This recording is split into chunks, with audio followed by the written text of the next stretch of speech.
Heliodorus स्तंभ बहुत सुनते हैं हम लोग। जी क्या है स्तंभ, उस पर क्या लिखा हुआ है, ऐसा क्या चीज़ है नहीं उसमें अनोखापन? सर, हेलियोडोरस स्तंभ जो है विदिशा के वैष्णनगर में स्थित है और इस पर भागवत धर्म के बारे में जानकारी मिलती है। और जो पुष्यमित्र शुंग के वंशज थे भागवत, उनके समय जो एक यात्री आए थे, उनका मैं नाम भूल रहा हूँ, तो उन्होंने इस हेलियोडोरस स्तंभ का निर्माण करवाया था सर। और वो हमारे भागवत धर्म से प्रभावित हुए थे और उन्होंने भागवत धर्म को अपना लिया था सर। किसी राजा ने उनको भेजा था क्या? जी हाँ सर। कौन थे वो राजा? इंडो ग्रीक थे, बैक्टीरियन थे, क्या है मतलब शक थे, कुषाण थे? सर ग्रीक थे, एंटियोकस। इंडो ग्रीक बोलते हैं क्या इनको? जी जी सर। और ये बैक्टीरियन ग्रीक और इंडो ग्रीक में क्या अंतर है? सर जो इंडो ग्रीक हैं वो सर भारतीय उपमहाद्वीप में जिनका थोड़ा बहुत वर्चस्व था वो हैं, और बैक्टीरियन ग्रीक उनको कहा जाता है जो सर मध्य एशिया जो बैक्टीरिया है, इसमें हम इनको जो आज के कुछ देश हैं उनको शामिल करते हैं वहाँ से। कौन से देश? सर जैसे कजाकिस्तान, तुर्कमेनिस्तान और कुछ हिस्सा जो है ईरान का जो है सर, उसको हम बैक्टीरिया मानते हैं। ये भारत में पंथ निरपेक्षता प्रस्तावना में कहा गया है कि भारत एक गणराज्य होगा तो पंथ निरपेक्ष होगा, जी सर। है ना? क्या होता है पंथ निरपेक्षता? भारत के संदर्भ बताइए आप। भारत के संदर्भ में पंथ निरपेक्षता का अर्थ यह है कि सर भारत का कोई ऑफिशियल पंथ नहीं होगा, लेकिन यहाँ के जितने भी अपने नागरिक हैं उनको उनके पंथ और धर्म को मानने की, प्रचार करने की स्वतंत्रता होगी। अच्छा, और बस सर इतना। सरकार कुछ प्रयास करेगी पंथ निरपेक्षता के लिए? सिर्फ सरकार को धर्म नहीं है जी सर। तो क्या कुछ कर सकती है सरकार उसके लिए? हाँ सर, जो धर्म हैं अलग अलग, जिन धर्मों को मानते हैं तो उनको बढ़ावा देती है।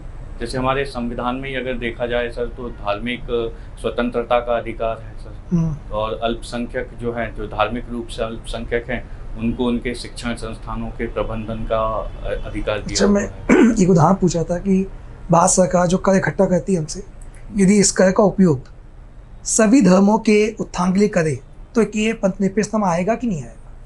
सर सभी धर्मों के लिए अगर के उत्थान में अगर यूज कर रही है तो ये पंथ निरपेक्षता का पालन एक प्रकार से होगा। नहीं, ये संकल्पना में भारत में है कि नहीं है? संविधान में संकल्पना में ये माना गया कि नहीं माना गया? सर पंथ निरपेक्षता को माना गया, लेकिन इसके बारे में मेरे पास उत्तर नहीं है सर। अच्छा, इसका कोई आइडिया नहीं है। धार्मिक आज़ादी बोली आपने, धार्मिक स्वतंत्रता संविधान में जी सर। कौन से आर्टिकल से कौन से आर्टिकल बीच में? सर धार्मिक स्वतंत्रता का अधिकार जो है अनुच्छेद 25 से 28 में। अच्छा, और 25-26 में क्या रिलेशन है? सर 25-26 में जो धार्मिक अंतःकरण और धर्म को मानने की स्वतंत्रता है, और 26 जो है उसमें इनके प्रबंधन का उल्लेख किया हुआ है। अच्छा, तो दोनों में कुछ अंतर लिखा है क्या? सर इस बारे में ज़्यादा अध्ययन नहीं किया है सर। नहीं, 25 कुछ साउंड कर रहा है, कुछ आपको पढ़ने के बाद 26 कुछ साउंड कर रहा है। एक प्रबंधन की बात कर रहा है, दूसरा धर्म को मानने की स्वतंत्रता दे रहा है, प्रचार की। अच्छा, ये धर्म परिवर्तन, जी सर। धर्म प्रचार करने में धर्म परिवर्तन करवाया जा रहा है, तो वो अलाउ है कि नहीं है? हाँ सर, धर्म परिवर्तन जो है ये व्यक्ति के ऊपर निर्भर कर रहा है कि 25 के तहत धर्म में प्रचार किया जा रही है। धर्म के प्रचार का है सर, लेकिन उसमें परिवर्तन, धर्म परिवर्तन का कहीं भी प्रत्यक्ष उल्लेख नहीं है। लेकिन हम अगर किसी धर्म की अच्छी बातों को मानते हैं और किसी व्यक्ति का अंतःकरण ये बोलता है कि मुझे इस धर्म की ओर जाना चाहिए, तो उसमें धर्म के परिवर्तन को रोकने का भी धर्म परिवर्तन को रोकने का भी ऐसा कुछ प्रावधान नहीं किया हुआ। अच्छा, और फोर्सफुल धर्म परिवर्तन हो, बलात्? सर ये यहाँ पर तो फिर राज्य को हस्तक्षेप करना पड़ेगा। कोर्ट ने कभी कुछ बोला है क्या इसमें? ऐसा कुछ कोई फैसला ऐसा आया था क्या? सर कोर्ट के फैसले का तो इस बारे में अध्ययन नहीं किया है, लेकिन अभी मध्य प्रदेश शासन और कुछ पड़ोसी राज्य जो हैं उन्होंने इस धर्म परिवर्तन के निषेध, फोर्सफुली जो धर्म परिवर्तन निषेध किया जा रहा है, इसके संदर्भ में कुछ कानून लाने की प्रयास किया हुआ है, और मध्य प्रदेश में तो लाया जा चुका है। एसेंशियल रिलीजियस प्रैक्टिस, जैसे सिखों के लिए लिखा है कि कृपाण धारण करना उनके धर्म का अनिवार्य अंग है। जी सर। ये लिखा है कहीं क्या? जी सर, संविधान में उनके स्पष्टीकरण दिया है क्या? संविधान में सर प्रत्यक्ष रूप से तो नहीं लिखा है कि जो 5 ककार हैं जो सिख धारण कर 5 का नहीं, कटार धारण करने का अधिकार जी। उनके धार्मिक मतलब उसमें आता है, आस्था में, मतलब जी सर। इतिहास में आता है, ऐसा लिखा है कहीं का? हाँ सर, लिखा हुआ है कहाँ लिखा? सर। मैंने पढ़ा है, लेकिन किस अनुच्छेद के अंतर्गत लिखा है सर इसका मुझे, क्योंकि उन्होंने वहाँ पे लिखा है आप कि एक्सेप्शन के 25 को खुद ही स्पष्ट कर दो, मैंने 25 में पूछा है, वहाँ स्पष्टीकरण लिखा हुआ है संविधान में। जी लास्ट लाइन वही है। हाँ, जी ये रहेगा। ठीक है, यदि तांडव डांस किया जाए जी और उसमें खतरनाक हथियार लेके हम निकालें रैली और नरमुंडी लेके निकलें शिव जी की बारात, ये अलाउ है कि नहीं? सर, यहाँ पर जो हमारा जो स्वतंत्रता का अधिकार है उसका वायलेशन हो रहा है सर। यहाँ पर जो इन क्यों हो दोनों रहा के बीच में सर टकराव की स्थिति पैदा हो रही है। अनुच्छेद 19(1) का खा में नहीं, और 25 में बताओ, मैं तो और 25 19 में नहीं, 25 में कोई रोक लगाई, कुछ आधा बनाया रोक लगाने के? सर इसके बारे में मैंने अध्ययन नहीं किया। अच्छा, नहीं पढ़ते ही पब्लिक ऑर्डर, मोरलिटी, यदि ये टूटेगी तो आपको रोक देंगे 25-26, ऐसा कुछ लिखा है क्या? हाँ सर, याद आया सर, क्योंकि जो जैसा कि आपने कहा उसका अंतर्गत तो इसको लागू किया जा सकता है सर। अच्छा, क्या क्या रोके, कुछ आइडिया कितनी रोके? सर स्वास्थ्य है हाँ, और माहौल खराब नहीं होना चाहिए ऐसा इस तरह का इसमें नहीं लिखा नहीं है वैसा, मैं उसका इस तरीके से बता रहा हूँ। चलिए ठीक है। बख्तावर सिंह जी जी सर। कुछ धार से जुड़े हुए थे क्या? जी हाँ सर, धार में एक तहसील है अमझेरा, ये जी। अमझेरा के राजा रहे हैं राजा बख्तावर सिंह राजा बख्तावर जी। सिंह, हाँ। और इन्होंने भारत का जो प्रथम स्वतंत्रता आंदोलन था उसमें अमझेरा से क्या बोलते हैं उसका अंग्रेजों से लड़ाई लड़ी थी सर, और इनको गिरफ्तार कर लिया गया था, और गिरफ्तार करने के बाद इन्हें फांसी दे दी गई थी, और ये फांसी इंदौर में ही दी गई थी सर, जो महाराजा यशवंतराव हॉस्पिटल है उसमें एक नीम का पेड़ है, उस पर बैठा दिया तो गया। वहाँ कोई स्मारक है? सर उसको मैंने अभी तक विजिट नहीं किया सर। स्मारक है या नहीं अभी विजिट नहीं किया आपने? ठीक है साहब, ठीक है। आप पर्यटन स्थल घूमते हैं? जी सर। मध्य प्रदेश के 10 पर्यटन स्थलों के नाम बता दीजिए। सर सर्वप्रथम तो खजुराहो, सांची, भीमबेटका। खजुराहो में भी कुछ चल रहा है क्या? जी हाँ सर, 20 फरवरी से 26 फरवरी तक खजुराहो में अंतर्राष्ट्रीय नृत्य महोत्सव चल रहा था सर। कौन आयोजित करता है इसको? सर मध्य प्रदेश का सांस्कृतिक विभाग इसको आयोजित करता है। संस्कृति मंत्रालय? जी सर, संस्कृति। ठीक है, हाँ आगे। जी सर, उसके बाद में फिर सर ओंकारेश्वर, महेश्वर, उसके बाद में पन्ना राष्ट्रीय उद्यान, कान्हा किसली राष्ट्रीय उद्यान। एक ही बताइए, राष्ट्रीय उद्यान तो एक ही बताइए, अच्छा, नहीं तो ठीक। फिर वो 10 हो जाएंगे उसमें। यस, ठीक। कान्हा किसली राष्ट्रीय उद्यान, हनुवंतिया टापू, जल क्रीड़ा, ग्वालियर का किला, और प्राणनाथ जी का मंदिर पन्ना। अच्छा, इंदौर बताया नहीं, पता है इंदौर नहीं बताया, इंदौर नहीं बताया। इंदौर से बता दिया। ठीक है, ठीक है। विदिशा में आप पदस्थ हैं, जी सर। है ना? आप असिस्टेंट प्रोफेसर हैं वहाँ पर? जी हाँ सर। ठीक है। डीन के लिए क्या योग्यता रहती है? सर डीन कौन बनते हैं? डीन सर प्रोफेसर रैंक के जो पदाधिकारी रहते हैं उनको डीन बनाया जाता है सर। एपी और प्रोफेसर में कुछ अंतर है? हाँ सर, असिस्टेंट प्रोफेसर जो है सर वो उनका जो 2 अंतर हैं इसमें। पहला है सर पे के आधार पर, और दूसरा है उनकी जो जिम्मेदारियां हैं उनके आधार पर।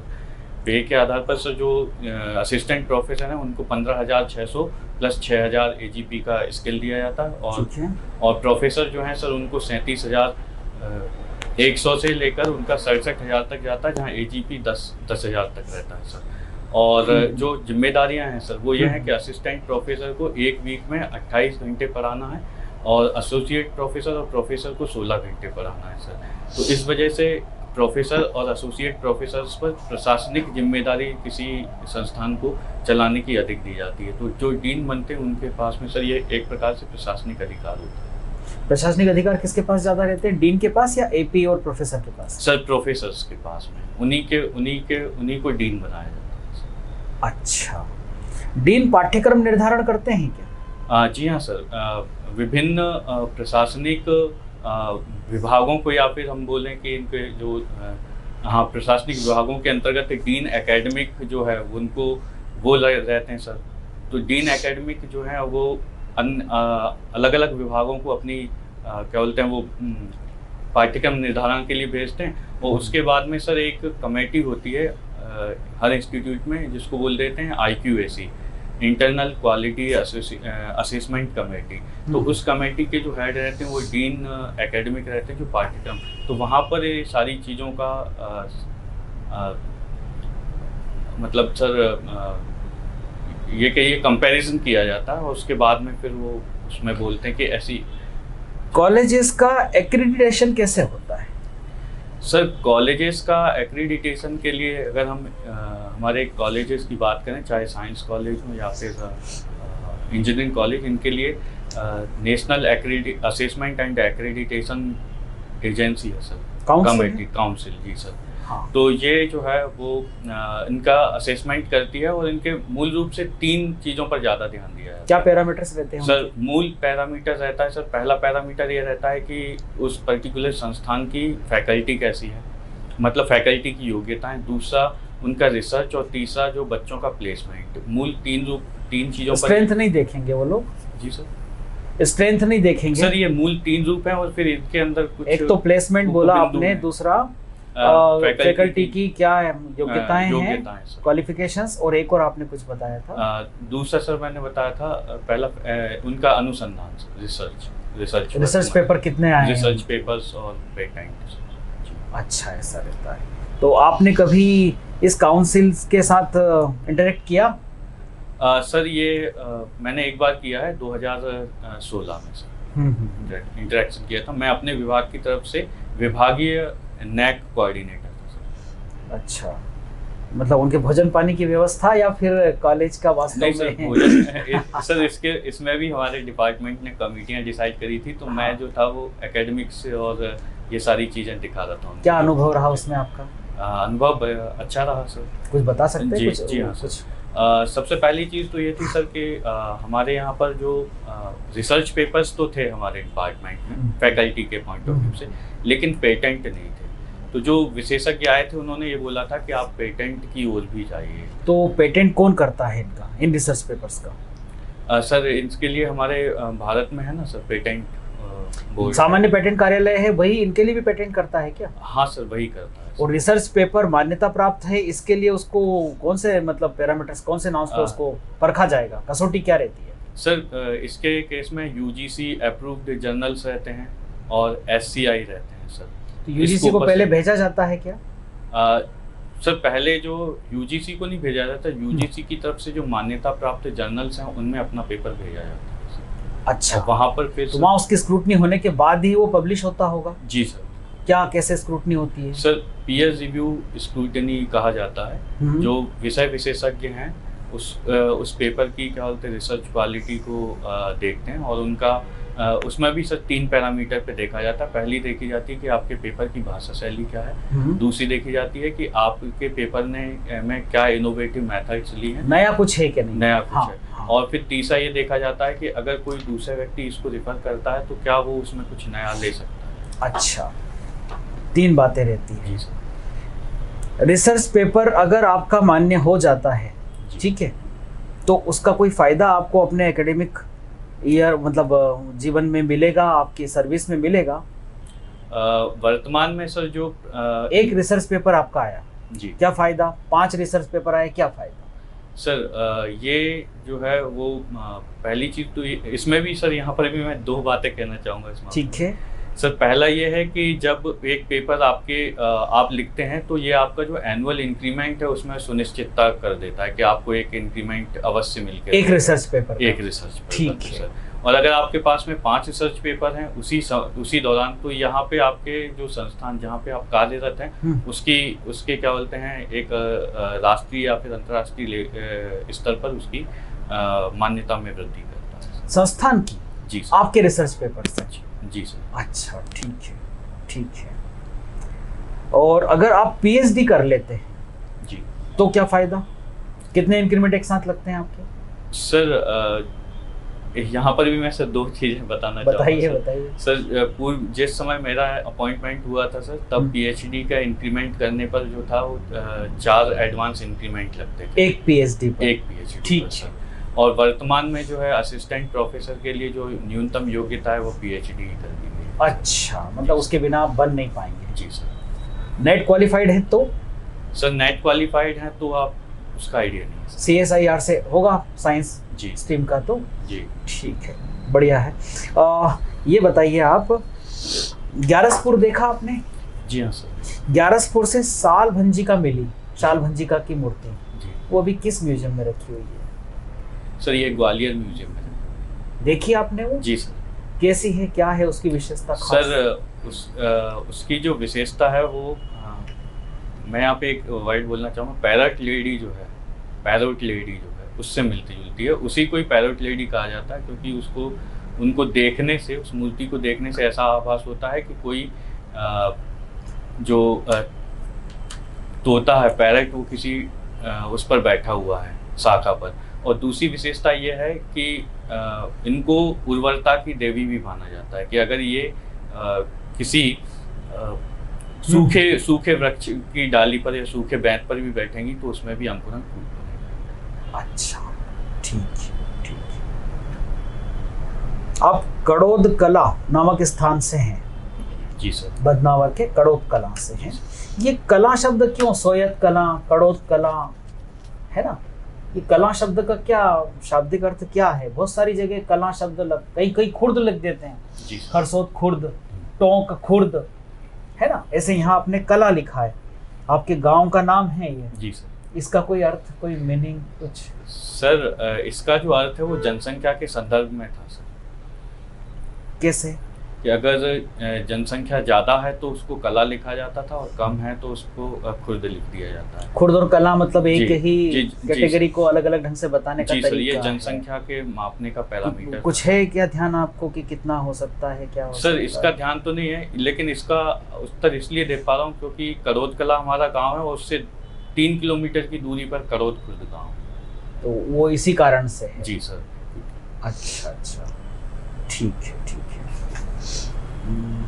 Mandu yes sir. के स्थल हैं, दार्शनिक मतलब दर्शनीय स्थल हैं, उनके नाम बता सकते हैं? जी हाँ सर। सबसे पहले सर जहाज महल, दूसरा हिंडोला महल, तीसरा हुसैन शाह का मकबरा, चौथा बाज बहादुर का महल, पांचवा रानी रूपमती का महल, फिर सर वहाँ नीलकंठेश्वर महादेव मंदिर। धार में कोई उर्स भी मनाते हैं क्या? जी हाँ सर। क्या मनाते हैं सर ये उर्स मनाया जाता है सर वहाँ पर। किनका है? मैं वो कोई नाम- मजार है, कोई जी सर। दरगाह शरीफ है, हाँ, कुछ जी होगा? सर। हाँ। ये कमाल मौला जी की मस्जिद मज़ार है वहाँ पर, उनकी याद में उर्स का आयोजन तो किया उर्स जाता है। होता क्या है? सर उर्स से एक वार्षिक मेला होता है सर, जिसमें नहीं, मेला तो मुझे लगता है कि उर्स नहीं, बाग में जुड़ गया हो तो। सर सॉरी सर, उर्स का वास्तविक अर्थ मेला नहीं है। सर मुझे नहीं कभी आपने पता करने की कोशिश की? नहीं की है? नहीं की सर। चलो कोई बात नहीं।